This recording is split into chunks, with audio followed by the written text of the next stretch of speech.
নমস্কার, আপনারা দেখছেন গার্ডেন ভিউ টিপস, সঙ্গে আমি রাজীব। আমরা যখন নার্সারি থেকে কোনো আম গাছের চারা নিয়ে আসি, গাছটি অনেক যত্নে ভালোবেসে কোনো টবে বা মাটিতে লাগাই। তারপর যখন গাছটিতে মুকুল আসে, আরো যত্ন করে পরিচর্যা শুরু করি। তবে এখানে একটি কথা বলে রাখি, ছোট গাছে মুকুল নেবেন না গাছের বয়স 2 বছর না হলে।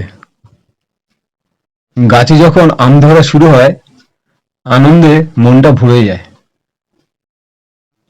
নিয়মিত জল দেয়া, সার প্রয়োগ, সময় মতো ছত্রাকনাশক, কীটনাশক স্প্রে সবই করার পর আম যখন বেশ কিছুটা বড় হয়ে যায়, ঠিক তখনই শুরু হয় আম ঝরে পড়ে যাওয়া, আম ফেটে যাওয়ার মতন সমস্যা।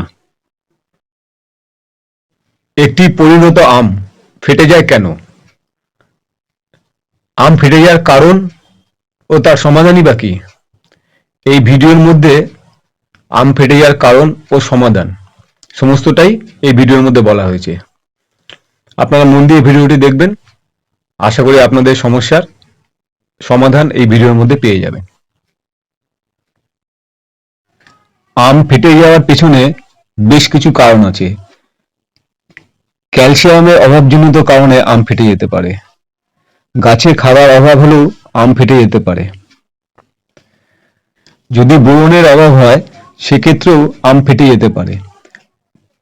পোকার আক্রমণ, উইভিল পোকার আক্রমণেও আম ফেটে যেতে পারে। সর্বশেষ যে কারণে আম ফেটে যেতে পারে, মাটিতে কম আর্দ্রতা ও বাতাসে উচ্চ তাপমাত্রার কারণ। ক্যালসিয়ামের অভাব আমরা দুইভাবে পূরণ করতে পারি। আপনারা যারা জৈবভাবে গাছ করতে পছন্দ করেন, ডিমের খোসা ব্যবহার করুন।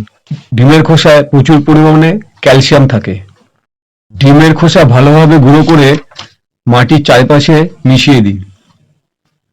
রাসায়নিক সার, ক্যালসিয়াম নাইট্রেট বা জিপসামও ব্যবহার করতে পারেন। বছরে 2বার আম গাছে খাবার দিন, বর্ষার আগে এবং বর্ষার পরে। গোবর সার, হাড়ের গুঁড়ো, সর্ষের খোল একসাথে মিশিয়ে গাছের চারিপাশে দিয়ে দিন। বোরনের অভাব হলে ফল ফেটে যেতে পারে। 1 গ্রাম বোরনের সাথে 1 লিটার জল মিশিয়ে ভালোভাবে গাছে স্প্রে করে দিন।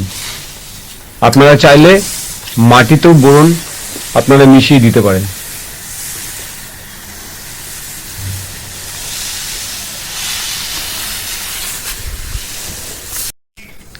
আম গাছে হপার পোকার আক্রমণে আমের মুকুল কালো হয়ে ঝরে পড়া যেমন দেখা যায়, তেমনি উইভিল পোকার আক্রমণে আম ফেটে যাওয়ার মতন সমস্যাও দেখতে পাওয়া যায়। অনেক সময় দেখা যায় আম গাছের পাতা কেটে নিচে পড়ে আছে। এই সমস্যা দেখা দেয় উইভিল পোকার কারণে। উইভিল আমের নিচে একটি ছিদ্র করে, সেই অংশটি প্রথমে কালো হয় এবং সেখান থেকে আমটি ফাটতে শুরু করে। তাই আমের উইভিল পোকার নিয়ন্ত্রণে আমের গুটি যখন মার্বেল আকৃতির মতন হয়, তখনই কীটনাশক স্প্রে করতে হবে। আবহাওয়ার তারতম্যের কারণেও আম ফেটে যাওয়ার আরেকটি কারণ। মাটিতে পর্যাপ্ত রস থাকা অবস্থায় বাতাসের আর্দ্রতা কমে গেলে অথবা তাপমাত্রা বেড়ে গেলে আমের ত্বক ফেটে যেতে পারে। আবহাওয়া শুকনো হলে অথবা দীর্ঘদিন বৃষ্টি না হলে আমের খোসা শক্ত হয়ে যায়। আর হঠাৎ করে বৃষ্টি হলে মাটিতে জলের পরিমাণ বেশি হলে আমটি বাড়তে শুরু করে, সেক্ষেত্রে আমটি ফেটে যেতে পারে। আপনারা খুব সকালে অথবা বিকালে আম গাছে জল দিয়ে স্প্রে করে দেবেন। আশা করি আপনারা আম ফেটে যাওয়ার সমস্যার সমাধান পেয়ে গেছেন। ভালো লাগলে সাবস্ক্রাইব করে পাশে থাকবেন।